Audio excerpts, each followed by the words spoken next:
It is Samira here from YouthSpeak, and we are so excited to share our new podcast with you. It's called Speak Real, and we'll be sharing one-on-one conversations with our youth speakers about their stories and just lessons they've learned through their life experiences.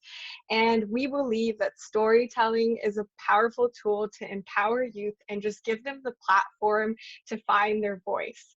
And I'm really excited because I'm here today with Lolita Richards to talk about her journey just with her mental health and the struggles that she's faced. So, Hey everyone. Glad to be here. I'm excited to come and just share my experience, and hopefully you can take something from it, learn something from it, because that's what we hope to do here at Youth Speak.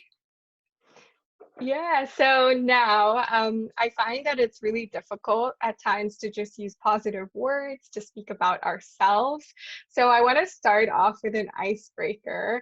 And I want to begin by asking you to describe in one word just a characteristic that you aspire to be. Okay, one word.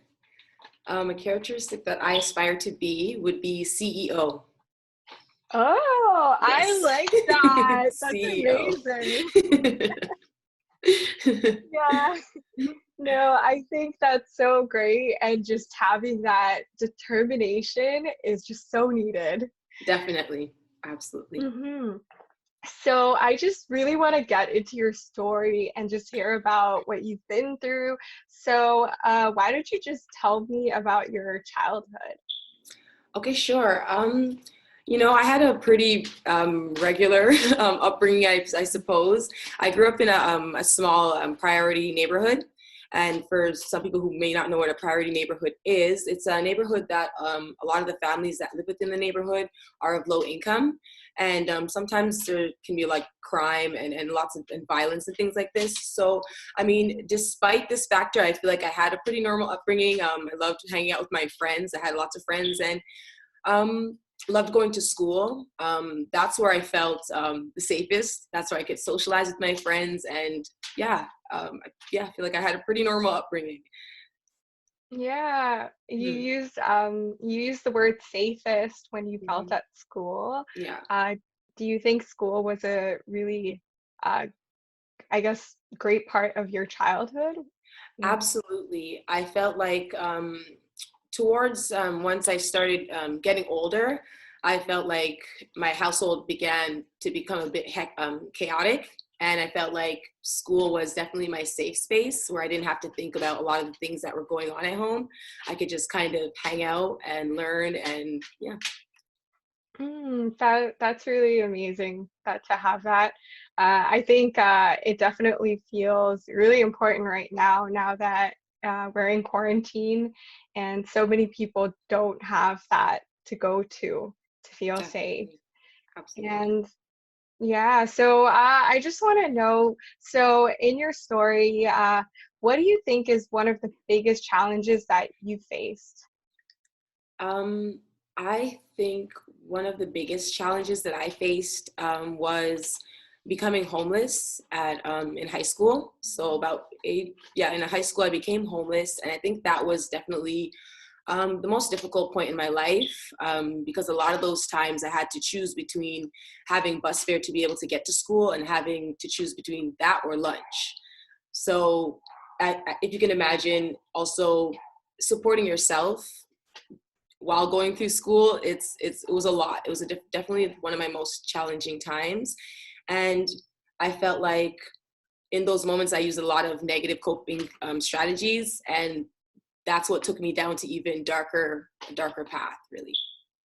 Wow, that's really sad to hear that dealing with homelessness when you're at such a young age. And what led to that? Um, well, it was a lot again growing up. There was just a lot of difficulties within my household. A lot of I say my family didn't always have the best ways of communicating, and there would always be lots of yelling, lots of arguing, and lots of fighting, unfortunately. And I seen all of that while growing up, especially with my mom. she ended up getting married, and of course at first everything was lovely, and he was such a great man, you know, he treated us well, but shortly things started to turn, and that's where I seen a lot of things that I think a young girl, young people shouldn't see at that age. So yeah. Yeah, I'm so sorry to hear that. That sounds like such a difficult period in your life. And it's just dealing with that. Were there any services that you seeked out when you were? Definitely. There was kids help phone. That was something that I actually leaned on a lot.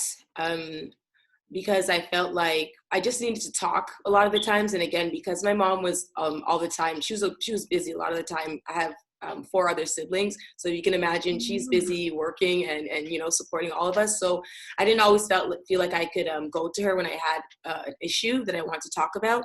So I felt like Kids Help Phone was great for that because I was able to talk to somebody. It was completely anonymous, and the person wasn't there to judge me in any way, and they're only there to listen and impart advice if need be. Yeah. That's amazing. That's I think the fact that it's anonymous and just having such a good resource just at hand is such a great thing to have.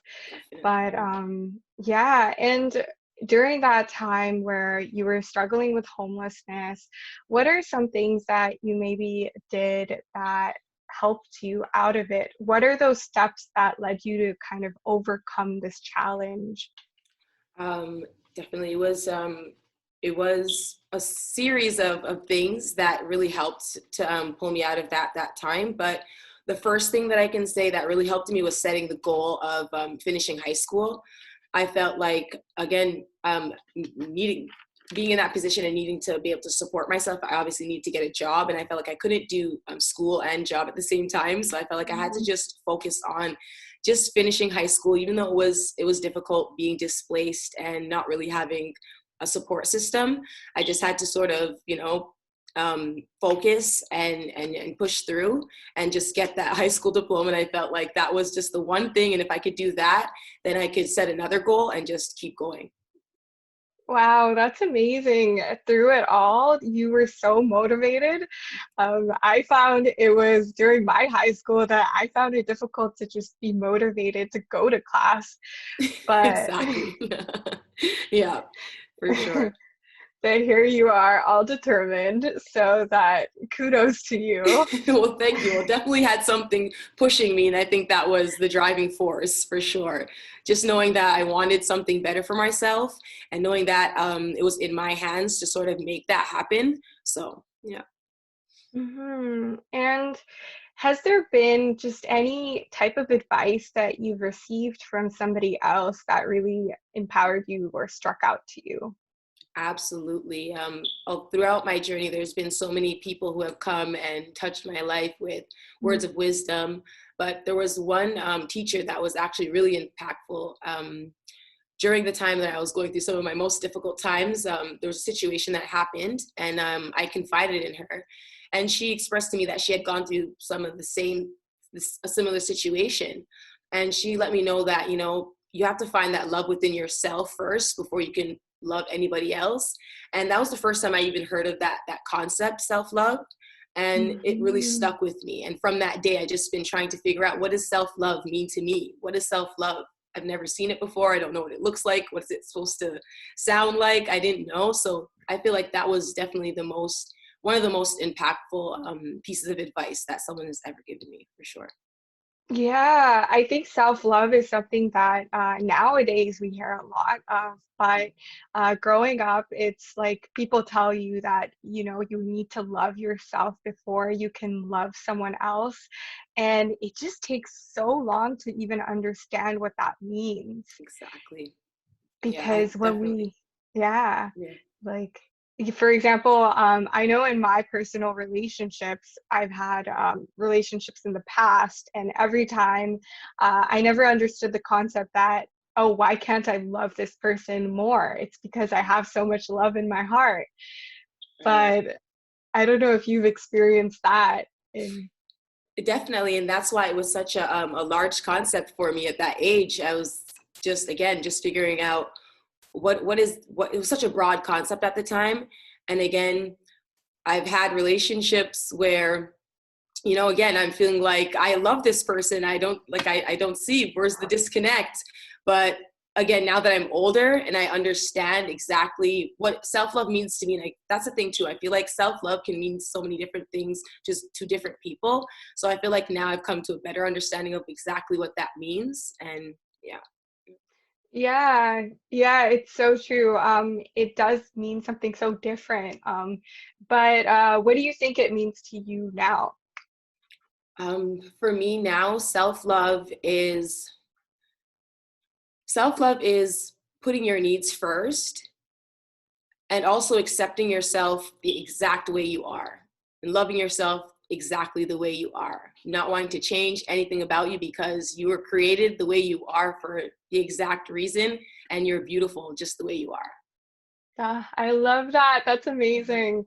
Yeah, so self-love, I think for me too, is just so tied in with acceptance and just hand in hand. And even just, I remember that for myself, like self-love, I truly understood it is when someone told me that when you're struggling, that it's okay not to be okay during those times.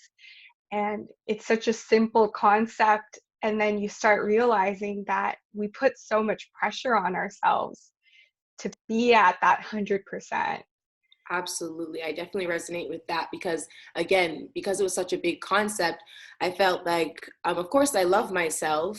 Of course, I have this love for myself, but sorry, I lost my train of thought. That's okay. It's okay. But I think, yeah, self-love is just such a broad term and it encompasses so much that it can mean so many different things. And it's just important to just take it easy and just slowly. It doesn't mean that overnight someone completely changes and starts accepting themselves, but it really just is a process. And yeah, and that brings me to another question I have for you, which is that if you could go back in time, what advice would you give yourself? If I could go back in time, advice that I would give myself would be that you only live once, so follow your dreams. Yeah, you only live once, so definitely just go after what it is that you really truly love and want in life. Yeah. YOLO. Exactly, YOLO. So you only live once, so definitely go after your dreams, be kind, and just always stay positive. That's what I would tell myself. That's amazing. I love it. And thank you so much for just the empowering message that you've just shared with us all and just your life story. It's just so positive and empowering for everyone to hear. And now, before I go, I want to thank you for joining me and sharing everything, but I also want to ask you one last question. I know that I've been really inspired by just what you've told me, but if you could now describe yourself in one word, any characteristic, what would you say it is? If I could describe myself in one word. I mean, I have so many words that I could use for you. I'm like trying to think, like there's so many. I'll go through my Wow. whole No, affirmation list. Ambitious. I'll go with that. I'll go with ambitious. that's amazing. I love it. You started with CEO and you ended it with saying that you are ambitious. And it is so important. And I think that being that role model, even for younger girls and boys out there, and just everyone. But thank you so much for joining us, Lolita. And thank you everyone for joining our first session on Speak Real. And if you want to hear more stories, just subscribe and like, and we'll be here every Thursday, same time, same place. And if you want to help support YouthSpeak, which is our youth by youth projects that help support our communities, youth mental health programs, you can donate and spread the word at youthspeak.ca. So thanks once again. All Thanks. right. Bye, guys. Thank you. Bye, everyone.